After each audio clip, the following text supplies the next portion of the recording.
মা মারা যাওয়ার কিছুদিন পর মায়ের ঘর পরিষ্কার করতে গিয়ে মায়ের হাতে লেখা একটি চিঠি পাই। তার একমাত্র ছেলে। চিঠিতে লেখা ছিল, খোকা, এই চিঠিটা যখন তোর হাতে পড়বে তখন আমি তোর কাছ থেকে অনেক দূরে চলে যাব, যেখান থেকে কেউ কোনোদিন ফিরে আসে না।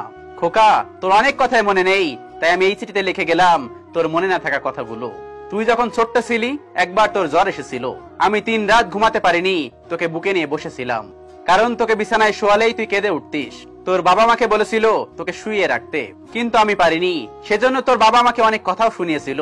তোকে যখন বিছানায় শোয়াতাম তখন তুই প্রস্রাব করে বারবার বিছানা ভিজিয়ে ফেলতি। তখন আমি আবার তোকে শুকনো জায়গায় শোয়াতাম, আর সেই ভিজা জায়গায় আমি শুতাম। তোর বাবা যখন মারা গেল তখন অনেক কষ্টে আমাকে সংসারটা চালাতে হয়েছিল। একটা ডিম ভেজে 2 টুকরো করে তোকে 2 বেলা দিতাম।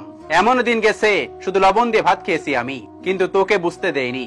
একদিন রান্না করার মতো কোনো চাল ছিল না ঘরে, তখন কোনো উপায় না পেয়ে এক বাড়িতে কাজ করে কিছু চাল এনে তোকে রান্না করে খাইয়েছিলাম। তুই হয়তো ভুলে গেছিস। যখন তোর এসএসসি পরীক্ষার ফি দিতে পারছিলাম না তখন তোর বাবার দেওয়া শেষ স্মৃতি নাকফুলটা বিক্রি করে দিয়েছিলাম। আরো অনেক কথা আছে যা লিখতে গেলে হয়তো খাতা শেষ হয়ে যাবে, কিন্তু লেখা শেষ হবে না।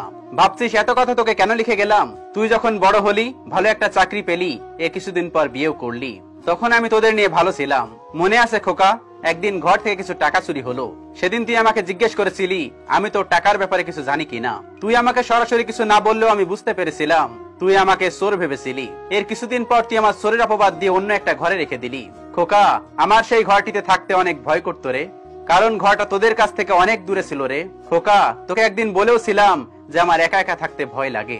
তুই বলেছিলি মরণ আসলে যে কোনো জায়গায় আসবে।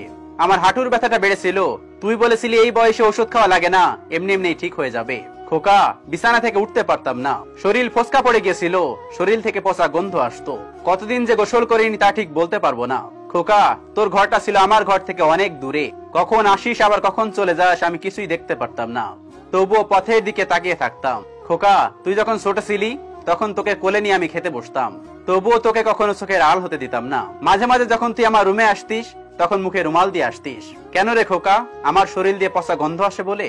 এক কাপড়ে আমাকে কতদিন থাকতে হয়েছে তা আমি বলতে পারবো না রে খোকা।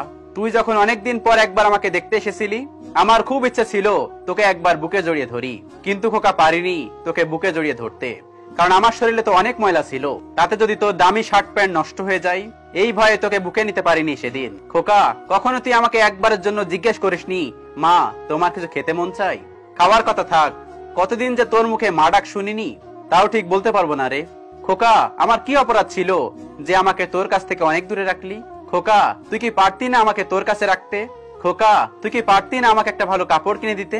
খোকা, তুই কি পারতি না আমাকে একটা ভালো ডাক্তার দেখাতে? আমাকে একটা ডাক্তার দেখালে হয়তো এই পৃথিবীতে আমি আরো কিছুদিন থাকতে পারতাম। খোকা, কোন মা তার সন্তানের কাছে পেট ভরে খেতে চায় না, শুধু মন ভরে মা ডাক শুনতে চাই, যা তুই কখনোই বুঝতে চাসনি।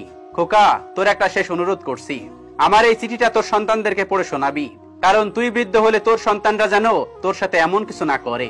ভালো থাকিস খোকা, খুব ভালো থাকিস। ইতি তোর মা।